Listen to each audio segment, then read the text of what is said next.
आदाब नाज़रीन, Z news में आपका खैर मकदम है। मॉडल रेजिडेंशियल स्कूल बहरा दौर हाज़िर का एक अजीम-उश-शान तालीमी इदारा है।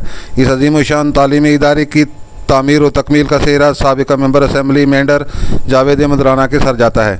आगे देखिए हमारे नुमाइंदा जहांगीर अहमद की ये रिपोर्ट। साबिक़ा एमएलए जावेद राना की दौर जो है मेंढर के निकलाविया में स्कूल मंजूर हुआ था, वो आज उसकी क्लासें लग रही हैं, तो इस वाले से आप करें। मैं आप मीडिया हज़रात की तरफ से आज का जो ये प्रेस कॉन्फ्रेंस है उसके ज़रिए मैं आप तमामी हज़रात का और बिलखसूस यहाँ मेंढर के साबिक़ा मेंबर असम्बली जावेद अहमद राना साहब का मशकूर हूँ, जिन्होंने मेंढर सिर्फ मेंढर के लिए नहीं बल्कि डिस्ट्रिक्ट पुंछ को एक बड़ा मिसाली अदारा अकलाविया मॉडल स्कूल के नाम से जो दिया है, जो बेरा में फंक्शनल हो चुका है और जिसमें हस्बे दस्तूर जो गाइडलाइन है उसके मुताबिक उसमें से 480 बच्चे को तुलबा और तालबात को वहाँ उसमें एडमिशन मिलनी थी, यानी 240 तुलबा और 240 तालबात को एडमिशन मिलनी थी।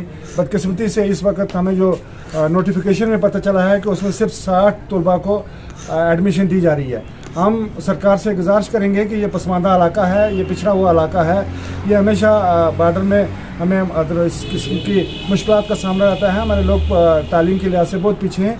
हमारी पूरी क्लासेस जितनी भी हैं फर्स्ट प्राइमरी से लेकर 12th तक इसमें एडमिशन जो है वो शुरू किया जाए और डिज़र्व करने वाले बच्चे जो हैं उनको इसमें दाखिला दिया जाए और इसके जितने भी बाकी जो लवाजमात हैं वो भी पूरे किए जाएँ ताकि सही महीने में यह अदारा काम करे और इसका फ़ायदा जो है इस पसमानदा खिता को मिल सके।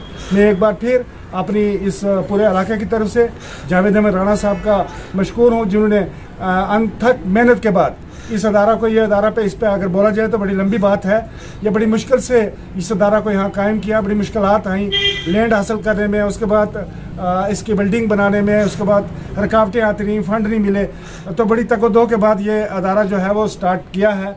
अब माशाअल्लाह ये अदारा जो है चूँकि इसमें एडमिशन होने जा रहा है, अब हम सरकार से मुतालबा करेंगे कि जो इसका गवर्नमेंट का वादा है 480 बच्चियाँ इसमें दाखिल होने हैं, जिनके लिए गवर्नमेंट ने बाज़ाब्ता तौर पर एक एग्रीमेंट है, तो उसके मुताबिक गवर्नमेंट को ये करना चाहिए ताकि फर्स्ट प्राइमरी से लेकर 12th तक बच्चों को यहाँ तालीम हासिल हो सके। और उस पसमानदा इलाका में जो हमारी जो पिछड़ा हुआ इलाका है, इसमें हमारी जो बड़ी ज़रूरत है, हमारे बच्चों की बड़ी ज़रूरत है आला तालीम, बेहतरीन तालीम, एक क्वालिटी एजुकेशन, वो हमें यहाँ मिल सके। शुक्रिया।